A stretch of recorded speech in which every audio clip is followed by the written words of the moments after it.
आदरणीय प्रोफेसर त्रिपाठी जी, परम श्रद्धेय professor VK Dwivedi ji, professor K. N.. Dwivedi ji जो आज के कार्यक्रम के अध्यक्ष हैं, और हमारे परम प्रिय अनुज डॉक्टर के.एम. त्रिपाठी, आप सबको मेरा सादर नमन। काशी हिंदू विश्वविद्यालय मेरी मैं ये कह सकता हूं कि मेरी जीवन यात्रा का एक ऐसा पड़ाव है जहां से मैंने चलना सीखा, जहां से मैंने आगे बढ़ना सीखा। और इसलिए मैं काशी हिंदू विश्वविद्यालय के किसी भी कार्यक्रम में और किसी भी प्रकार से मुझे जब काशी हिंदू विश्वविद्यालय से जुड़ने का अवसर मिलता है तो मुझे इतनी प्रसन्नता होती है जिसे मुझे शब्दों में व्यक्त करना थोड़ा कठिन होता है। मिश्र जी, आपका चेहरा थोड़ा सा सामने कट रहा है। हाँ, फेस आपका जो है। अभी दिखाई दे तो मैं अपनी बात प्रोफेसर त्रिपाठी जी की ने जो मुझे सूत्र दिया है उसी से शुरू करना चाहता हूं। हम सभी ये जानते हैं, जैसा प्रोफेसर त्रिपाठी जी ने बताया, कि जीवन के सूत्रों का प्रोफेसर त्रिपाठी जी ने बताया कि वास्तव में वेदों से ही हुआ। और संभवतः यही सोच करके वेद विज्ञान की स्थापना हुई, वेद विज्ञान केंद्र की स्थापना हुई, और वेद को और विज्ञान को एक साथ समन्वित किया गया। और योग के जो सूत्र हैं वो मूल रूप से, जैसा प्रोफेसर त्रिपाठी ने बताया, कि वेद से ही निकलते हैं। महर्षि पतंजलि ने उनको जरूर अष्टांग योग के रूप में स्थापित किया, और यम नियम, आसन, प्राणायाम, प्रत्याहार, धारणा, ध्यान, समाधि के रूप में उनको एक निश्चित स्वरूप दिया, जिससे कि उसके अध्येताओं को, उसके अभ्यासकर्ताओं को समझने का अवसर मिले। जीवन की परिभाषा प्रोफेसर त्रिपाठी जी ने बताई जो दर्शन से संबंधित है। दर्शन मेरा विषय नहीं है, इसलिए मैं दर्शन की तरफ तो नहीं जाऊंगा, क्योंकि प्रोफेसर त्रिपाठी और प्रोफेसर द्विवेदी जैसे लोग जहां बैठे हों वहां पर दर्शन की बात करना मेरे लिए कठिन ही नहीं, लगभग असंभव है, क्योंकि मैं पकड़ा जाऊं, इसलिए मैं अपने सुरक्षित क्षेत्र में रहूंगा। तो लेकिन विषय वस्तु जो है वो वेद विज्ञान है, और वेद विज्ञान के साथ जो एक और शब्द जुड़ा है वो है जीवन विज्ञान। मैं योग को और जीवन को विज्ञान के संदर्भ में आपके सामने कुछ बातें आपके साथ साझा करना चाहता हूं। दो बातें हैं। अगर हम विज्ञान की दृष्टि से देखें, खास करके बायोलॉजिकल साइंस, जीव विज्ञान, या उसको कह लें मेडिकल साइंस के पॉइंट ऑफ व्यू से देखें, तो उसकी परिभाषा कुछ अलग है। और उस परिभाषा में ये कहा गया है, उसमें ये बताया गया है कि जीवन के कुछ निश्चित गुण होते हैं, उन गुणों के समूह को ही हम जीवन कहते हैं। मैं फिर से एक बार सभी विद्वत जनों से, विशेष रूप से प्रोफेसर त्रिपाठी जी से, प्रोफेसर द्विवेदी जी से, दोनों प्रोफेसर द्विवेदी जी से मैं कहना चाहूंगा कि मैं फिलॉसफी की तरफ बिल्कुल नहीं जाऊंगा, क्योंकि फिलॉसफी मुझे नहीं आती। तो लेकिन जीवन की परिभाषा जो विज्ञान में बताई गई है वो थोड़ी इससे भिन्न है, भिन्न नहीं है बल्कि उनकी अपनी शैली में है। उसमें कुछ बातें कही गई हैं, जैसे जीवन के 7 गुण बताए गए हैं, जिसको मेटाबॉलिज्म कहते हैं। Metabolism, growth, movement, conductivity, reaction, differentiation और रिप्रोडक्शन। यानी इसको हम अगर हिंदी में कहें तो चयापचय है, वृद्धि है, गति है, सुचालकता है, और प्रतिक्रिया है, विभेदन है, और प्रजनन है। ये 7 गुण जहां होते हैं वहां निश्चित रूप से जीवन होता है। और जहां जीवन होता है उनमें से ये 7 गुण हो ना हो, लेकिन कतिपय गुण तो उसमें जरूर होते हैं, बिना उसके जीवन विज्ञान की भाषा में, जीव विज्ञान की भाषा में, बायोलॉजिकल साइंस और फिजियोलॉजिकल साइंस और मेडिकल साइंस की बात अगर हम करें तो उसके अलावा जीवन संभव नहीं है। ये एक पक्ष है, विषय वस्तु का एक पक्ष है। दूसरा पक्ष जो दर्शन से आता है उसकी थोड़ी सी चर्चा मैं करना चाहूंगा कि आप सब ने पंचकोश की अवधारणा सुनी होगी, और आप सभी परिचित है, सुनी क्या, सभी लोग विद्वान हैं उसके तो जानते ही होंगे। अन्नमय कोश, प्राणमय कोश, मनोमय कोश, विज्ञानमय कोश और आनंदमय कोश। अब इसको अगर विज्ञान के सातों तत्वों के साथ जोड़े तो कुछ थोड़ी सी क्लैरिटी आती है कि इस विज्ञान और दर्शन में कहीं कोई भेद और कहीं कोई विभेद नहीं है, कोई विपरीतता नहीं है। अन्नमय कोश को हम शरीर माने, मनोमय कोश को हम मन मानते हैं, और उसके मध्य में आता है प्राणमय कोश। अन्नमय कोश ऑब्जेक्टिव बॉडी है, जो वस्तुनिष्ठ शरीर है। अभी प्रोफेसर त्रिपाठी जी ने स्थूल शरीर और सूक्ष्म शरीर की चर्चा की। मैं सिर्फ स्थूल शरीर की बात करता हूं कि जो अन्नमय कोश है वो स्थूल शरीर का निर्माण करता है, उससे स्थूल शरीर बनता है।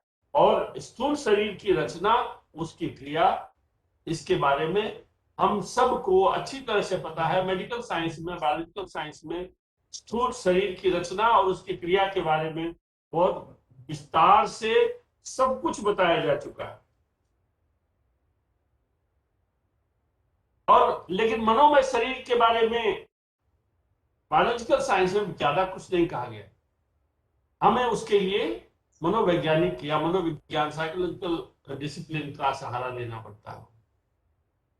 अब जब हम साइकोलॉजिकल डिसिप्लिन की तरफ जाते हैं तो माइंड, जिसको हम मन कहते हैं, जिसको हम चेतना कहते हैं, जिसको हम माइंड कहते हैं, ये सारी चीजें विज्ञान के परिप्रेक्ष्य में हम देखेंगे तो सारी चीजें एक दूसरे के बहुत करीब हैं, एक जैसी ही हैं। चूंकि मन सब्जेक्टिव है, शरीर ऑब्जेक्टिव है, वस्तुनिष्ठ है, और मन सब्जेक्टिव है।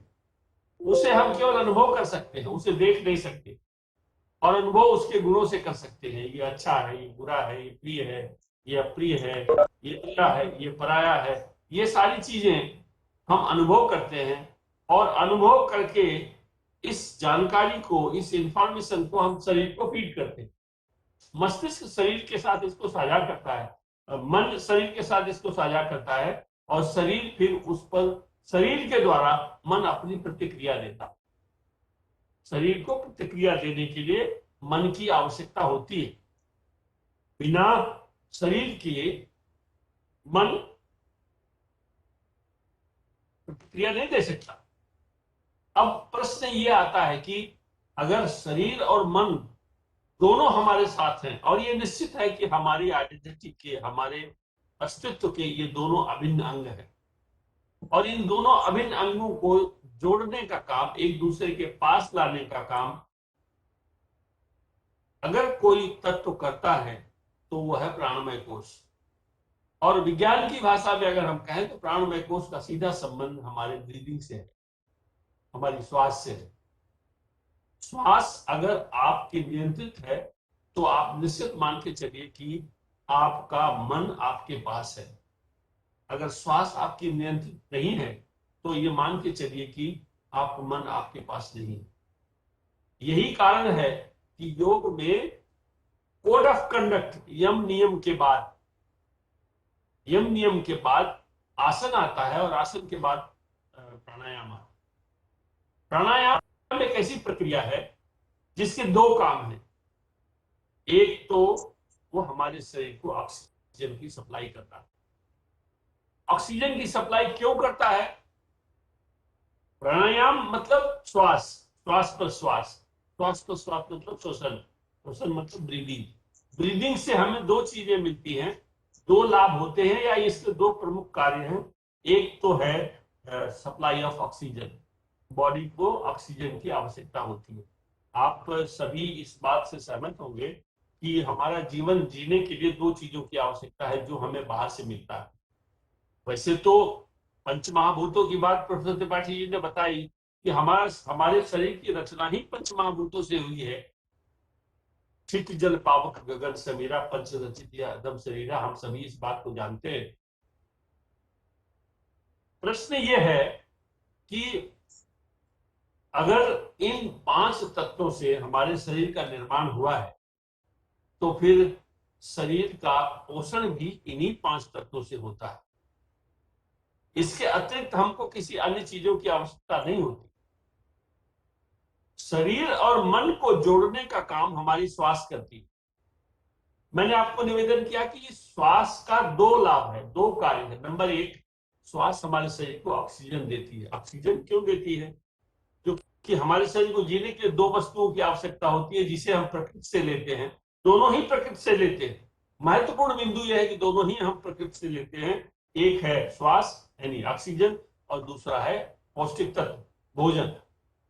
दोनों ही हमको प्रकृति से ही लेना पड़ता है। हम चाहे जितने वरिष्ठ अपने आप को माने, चाहे जितने बुद्धिमान हम आपको अपने आप को माने, लेकिन जीवन चलाने के लिए हमको जिन 2 वस्तुओं की आवश्यकता होती है, ऑक्सीजन और भोजन, ये दोनों हमको प्रकृति से ही लेना। तो दोनों ही महत्वपूर्ण है। और जो मैंने आपको अभी थोड़ी देर पहले, कुछ मिनट पहले मैंने आपको बताया कि जीवन के लक्षणों में सबसे पहला लक्षण है चयापचय, मेटाबॉलिज्म जिसको कहते हैं। उसके लिए ऑक्सीजन और भोजन दोनों की आवश्यकता होती है।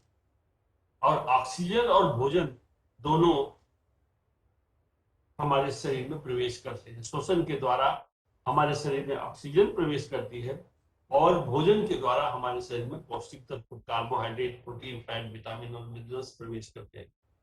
और ये भोजन का पाचन होता है। जिस भी रूप में हम भोजन ग्रहण करते हैं वो डाइजेस्ट होते हैं। डाइजेस्ट होने के बाद एब्जॉर्प्शन होता है। एब्जॉर्प्शन के बाद असिमिलेशन होता है और ब्लड सर्कुलेशन के द्वारा रक्त के माध्यम से हमारे शरीर की जो इकाइयां हैं, जीवित इकाइयां जिन्हें हम कोशिका कहते हैं, उन तक ये सारे दोनों पदार्थ ऑक्सीजन श्वसन से और पाचन से हमको भोजन, पाचन तंत्र से हमको भोजन, ये दोनों रक्त में पहुंचते हैं और दोनों शरीर की प्रत्येक कोशिका को डिस्ट्रीब्यूट किए जाते हैं।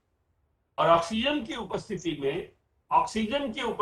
में भोजन के जो डाइजेस्ट होने के बाद आमतौर पर जो ग्लूकोज के रूप में कन्वर्ट हुआ है, उस ग्लूकोज का विघटन होता है। विघटन होने के बाद जो तत्व ग्लूकोज के हैं वो अलग होते हैं और उनको जोड़ने वाली जो एनर्जी है वो फ्री होती है और उस एनर्जी को कोशिका अपने अंदर स्टोर करती है और उससे फिर शरीर की विभिन्न प्रकार की क्रियाओं का संचालन होता है। अब हमारे शरीर में विभिन्न प्रकार की क्रियाओं का संचालन 2 तरह से होता है। यांत्रिक क्रियाएं होती है और एक जैविक क्रियाएं होती है, बायोकेमिकल, जैव रासायनिक क्रियाएं। यांत्रिक क्रियाएं चलना, उठना, बैठना, बोलना, लिखना, पढ़ना, आना जाना, ये देखना, सुनना, ये सब यांत्रिक क्रियाएं। और हमारे शरीर में जो जैव रासायनिक पदार्थ बनते हैं, पित्त का निर्माण है, पाचकरसों का निर्माण है, लार का निर्माण है, पसीने का निर्माण है, न्यूरोट्रांसमीटर्स का निर्माण है, न्यूरोह्यूमस का निर्माण है, हार्मोन्स का निर्माण है, ये सारे उत्पादन हमारे शरीर की कोशिकाओं के अंदर ही होते हैं। इसके लिए पोषक तत्वों की और ऑक्सीजन की आवश्यकता होती है।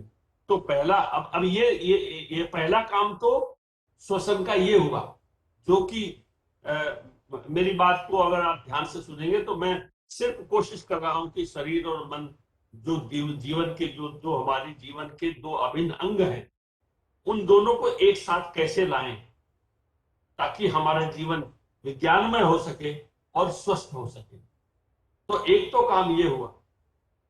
और इन कामों को इसके अलावा दूसरा जो श्वसन का उपयोग है वो है हमारे मन को हमारे शरीर के साथ लाना। अब मन सब्जेक्टिव है, अनुभव परक है, वस्तु परक नहीं है। इसे हम केवल फील कर सकते हैं। फील करने के लिए अब मन अगर अनुभव परक है तो फिर इसका पोषण भी अनुभव से ही होगा, अनुभवजन्य पदार्थों से ही होगा, अनुभवजन्य प्रक्रियाओं से ही होगा। अगर फिर वो अनुभवजन्य प्रक्रियाएं क्या है, उसके लिए योग में जो बात बताएगी वो है मेडिटेशन, जिसको हम ध्यान कहते हैं। मेडिटेशन अगर हम करते हैं तो हमारा मन हमारे साथ होता है।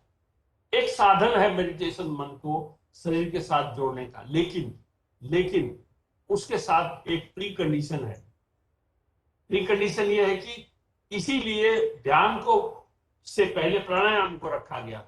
मन को अगर शरीर के साथ लाना है तो आपको प्राणायाम करना ही हो। प्राणायाम के अलावा किसी कोई दूसरा ऐसा साधन नहीं है जिससे मन को आप शरीर के साथ ला सके। प्राणायाम के द्वारा जब आप मन को साथ लाते हैं तो मन हमारे शरीर की सारी क्रियाओं को उस रूप में संचालित करता है जिस रूप में कि जिससे कि हमारा शरीर स्वस्थ रहे। ये एक पक्ष हुआ। दूसरा पक्ष यह है कि हमारे शरीर में दो प्रकार के अंग हैं। एक है जो ऐच्छिक है और दूसरे हैं जो अनैच्छिक है, वॉलंटरी और इनवॉलंटरी। अनैच्छिक जो है, जो ऐच्छिक है, वो तो हमारे मन के साथ काम करते हैं, मन के आदेश के अनुसार काम करते हैं, मन के कहने के अनुसार काम करते हैं। लेकिन जो अनैच्छिक अंग है वो सदैव वो इंडिपेंडेंट स्वतंत्र रूप से काम करते ही रहते हैं। उनको हमारे मन के आदेश की अपेक्षा और आवश्यकता नहीं होती।